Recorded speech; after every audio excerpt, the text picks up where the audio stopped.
Hello friends, good morning. आज के इस वीडियो में बात करते हैं मेटाबॉलिक डिसऑर्डर से जो डिजीज उत्पन्न होती हैं उनसे कैसे बचा जाए। मेटाबॉलिक डिसऑर्डर मीन्स शरीर को इरेगुलर तरीके से काम करने से, अनियमित और अनियंत्रित तरीके से काम करने से जो बीमारियां उत्पन्न हो जाती हैं उन सबको मेटाबॉलिक डिसऑर्डर बोलते हैं। मेटाबॉलिक डिसऑर्डर वाली जितनी भी बीमारियां हैं उनके लिए कोई बैक्टीरिया, वायरस, फंजाई जिम्मेदार नहीं है। यानी ऐसी बीमारियां जो शरीर के इरेगुलर या अनियमित तरीके से काम करने से उत्पन्न हो जाती हैं उन्हीं बीमारियों को क्या बोलते हैं? मेटाबॉलिक डिसऑर्डर बोलते हैं। जैसे डायबिटीज़ है, हाइपरटेंशन है, ब्लड प्रेशर, ट्राइग्लिसराइड्स, कोलेस्ट्रॉल। इन सब बीमारी के लिए कोई वायरस, बैक्टीरिया, फंजाई रिस्पॉन्सिबल नहीं है। इन सब के लिए टोटल रिस्पॉन्सिबिलिटी हम लोगों की अपनी खुद की है। हम लोग अपने कारणों से, अपनी लाइफ स्टाइल में गड़बड़ी की वजह से ये सब बीमारियां खुद के ऊपर थोप लेते हैं। इमेजिन करिए कि जैसे कि ये सन है तो इसके चारों तरफ अर्थ घूमती है। अर्थ घूमने में एग्जैक्ट 365 सही 1/4 दिन लेती है। यानी ये जो अर्थ है इसके चारों तरफ 365 सही 1/4 दिन लेती है। यानी इतने दिन में ही पृथ्वी सूर्य के चारों तरफ घूमती है। ऐसा नहीं होता कि कभी वो जल्दी घूम जाए, कभी देर में घूमे, ऐसा नहीं होता। रेगुलर है। या इवन हम लोगों की जो हार्ट बीट है ना, 1 मिनट में 72 बार धड़कती है। सोचिए, अगर वो कभी कम धड़कना लगे तो भी दिक्कत है, कभी ज़्यादा धड़कने लगे तो भी दिक्कत है। नॉर्मल अवस्था में 1 मिनट में 18 बार सांस लेते हैं हम लोग। तो इसी तरीके से WBC, RBC सबकी लाइफ निश्चित है। इवन हम लोगों की जो पूरी शरीर है ना, मेटाबॉलिज्म के थ्रू 7 साल में नई बन जाती है। यानी जो आज हैं आप ना, 7 साल बाद वो दूसरे हो जाएंगे। मतलब शरीर की एक कोशिका दूसरे कोशिका से रिप्लेस होती रहती है। रिन्यूअल का प्रोसेस चलता रहता है। जैसे मान लीजिए पूरी शरीर है, इसमें 10 सेल अंदर एंटर करती हैं तो 10 सेल पुराने वाले हट जाती हैं। उसी तरीके से नॉर्मल तरीके से चलता रहता है। तो शरीर इस तरह से बैलेंस करती है। नेचर में भी जितने प्रोसेस हैं सब एक दूसरे के बाद अल्टरनेट रिपीट करते हैं। तो सब कुछ अगर नियत है, दिन होना, रात होना, बरसात आना, गर्मी आना, सब कुछ अगर नियत है तो हम लोग अपनी लाइफ स्टाइल को भी नियत रख सकते हैं। और अगर आप लाइफ स्टाइल को अगर आप नियत रखेंगे तो अधिकांश बीमारियों से बच सकते हैं। जो बड़ी बीमारियां हैं जिनके लिए लोग लाइफ टाइम दवा खाते रहते हैं, उन सब से आप बच सकते हैं। तो कुछ बेसिक्स पर ध्यान रखने हैं। और वो बेसिक्स इस तरह से हैं कि पहला सबसे बड़ा बेसिक है कि सोने, जगने, खाने पीने और जो दैनिक दिनचर्या है उसका टाइम मोर और लेस नियत रखें। जैसे अगर आप 10 बजे खाते हैं तो 10 बजे के आसपास खा लेंगे तो उस समय शरीर कम एफर्ट्स में अच्छे से डाइजेशन कर लेगी। अगर आप 10 बजे खाते हैं, इमेजिन करिए आप 6 बजे खा लेते हैं, तो ऐसा नहीं कि डाइजेशन नहीं होगा, लेकिन शरीर को ज़्यादा एफर्ट्स लगाना पड़ेगा। तो शरीर को जब ज़्यादा एफर्ट्स लगाना पड़ेगा तो कहीं की एनर्जी, एक जगह की एनर्जी दूसरी जगह यूटिलाइज करेगा कि नहीं। या उसी तरीके से आपका खाने का टाइम 10 बजे है और आप 2 बजे खाते हैं, तो 2 बजे खाते हैं तो डाइजेशन उतना अच्छे से नहीं होगा, पहली बात। और उसी डाइजेशन को करने के लिए शरीर को ज़्यादा एफर्ट्स लगाना पड़ेगा। कहने का मतलब क्या है कि अगर हम लोग सोने, जगने, खाने पीने का टाइम अगर बैलेंस रखेंगे तो शरीर कम एफर्ट्स में और अच्छे से काम कर सकेगी।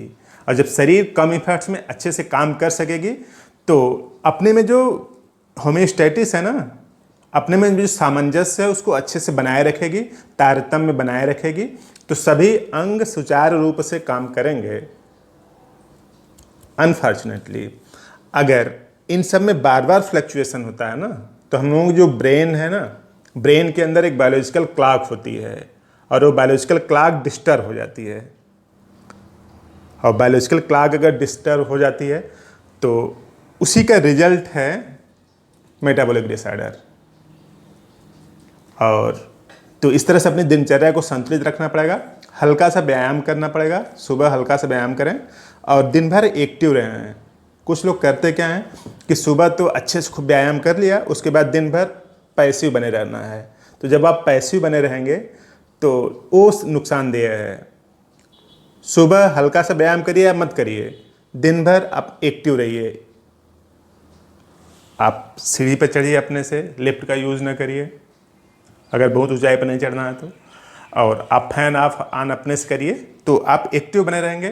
तो जो सुबह की जो 1 घंटे की जो विगरस एक्सरसाइज है ना, उससे ज़्यादा अच्छा रहेगा। तो पूरे टाइम एक्टिव रहें, ऐसा नहीं कि सुबह खूब अच्छे से मेहनत कर लिया उसके बाद इनएक्टिव रहें।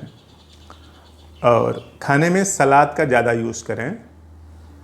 जो कच्ची सब्जियां हैं जो सलाद के रूप में खा सकते हैं, आप उसको ज़्यादा यूज़ करें। और जो भी मौसमी फल मिलते हैं तो आप उस मौसमी फल का भी यूज़ करते रहें। और जो फास्ट फूड है ना, जितने भी फास्ट फूड हैं वो आपकी लाइफ को स्लो कर रहे हैं। फास्ट फूड आपकी लाइफ की बायोलॉजिकल प्रोसेस को स्लो कर रहे हैं और उसका रिजल्ट आज नहीं तो कल ख़राब आना है। उसका रिजल्ट ख़राब आना ही आना है।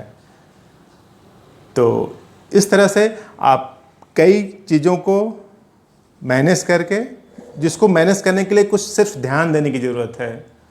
किसी विशेष एक्स्ट्रा एफर्ट्स या पैसे या उसमें कुछ उसकी ज़रूरत नहीं है, बस थोड़ा ध्यान देने की ज़रूरत है।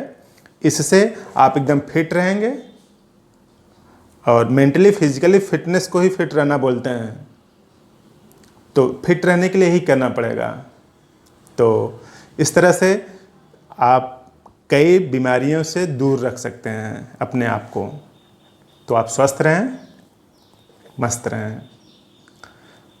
तो मेरी तरफ से शुभकामनाएं हैं, आप स्वस्थ रहें ताकि बीमार होने की संभावना को हम लोग कम कर सकें।